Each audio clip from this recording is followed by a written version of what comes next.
So, wala daw ba kaming ganap nung linggo? At ang sagot nga dyan ay oo. Last Sunday, nag-half day nga ako sa work. At dahil hindi nga kami makakalabas ni Abby, mas pinili ko na lang magstay sa bahay. Pero dahil may mga other errands tayo, kailangan nating lumabas. Bakit nga ba wala daw kaming ganap?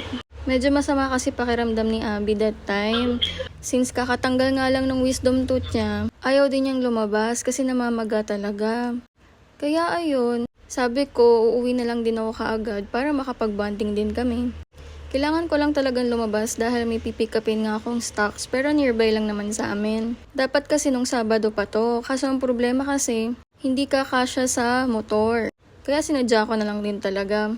So after ko nga mag-pick up ng stocks, sabi ko dadaan din ako saglit sa dentista ko kasi may ipapacheck din ako. Sa totoo lang, baliwala din kasi yung paglabas namin kung sakali. Gawa ng hindi din naman siya makakakain ng maayos. Nung first day nga niya, literal naghahanap kami ng pwede niyang kainin. Sobrang hirap sa totoo lang kasi wala namang lugaw doon. Yun lang naman yung naiisip ko na pwede sa kanya. Tapos tumawag din siya sa mga ate niya kung ano daw pwede niyang kainin.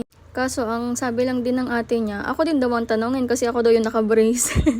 So ayun, pabalik-balik lang yung question. Buti na lang may mga Pinay friends tayo dyan sa India. Sa kanila ako nagtanong kanong pwedeng alternative. Kaya ayun, kahit papano nakatulong. So ang tanging reason nga bakit ako bumalik sa dentista ko.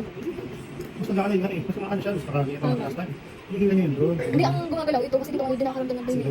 Kasi masyado akong pakialamera. Charot. Nagrereklamo kasi ako kay Doc. Sabi ko parang tumatabing yung ngipin ko sa baba. Hindi naman daw. Tama nga lang daw yung pag-move ng ngipin ko. So, sa next appointment na lang daw ayusin. Kaya yun, umuwi na lang din ako after that. Dahil tulad nga ng pangako natin, uuwi tayo kaagad, walang gala-gala, ganun.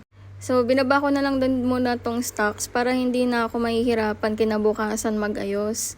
Wala naman iba magbubuhat kundi ako lang. Syempre, for the sariling sikap tayo. At pagpasok ko nga ng bahay, naabutan ko tong dalawang to. Aba, nag-aagawan na. Yun pala, ninakawan ng anak niya ng treats. Kaya si Chloe parang nagsusumbong, ganun. Ewan ko kay Chloe, lagi na lang kasi niyang di kinakain yung kanya. Alam mo yung parang hamster, nagtatago ng pagkain. Tapos kapag nagutom na siya, tsaka niya kakainin, ganun.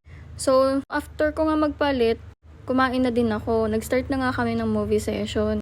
At may bago kaming series na pinapanood. Etong Move to Heaven. Korean series siya. Ang ganda ng plot ng story nito, panoorin nyo. At ayan si Angge, nakataas pa ang paa. Diyos ko, parang di babae ay. Pero aminin nyo naman kasi, napakasarap kumain ng ganyang pwesto. Kulang na lang magkamay ka. Tapos maya-maya may dumating nga palang banana loaf from Ma'am Mary Ann. Kasi umorder ako ng cheese stick sa kanya, sabi niya papatikim daw niya sa akin. So habang kumakain nga ako, ito si Abby nagsasampay ng mga damit niya. Sipag naman. At ang ate mo girl, sarap na sarap kumain. Habang nanonood kasi kami, naglalaba siya actually. Ayaw kasi niya nang pinapalaba yung mga damit niya sa ibang tao. In fairness talaga dito sa banana loaf, nakakadalawa na ako. Pero ang sarap girl, hindi matamis.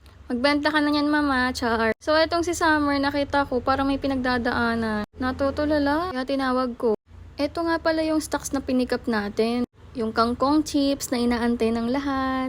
Ayan, on hand na natin ha. Huwag na kayo magtatampaw.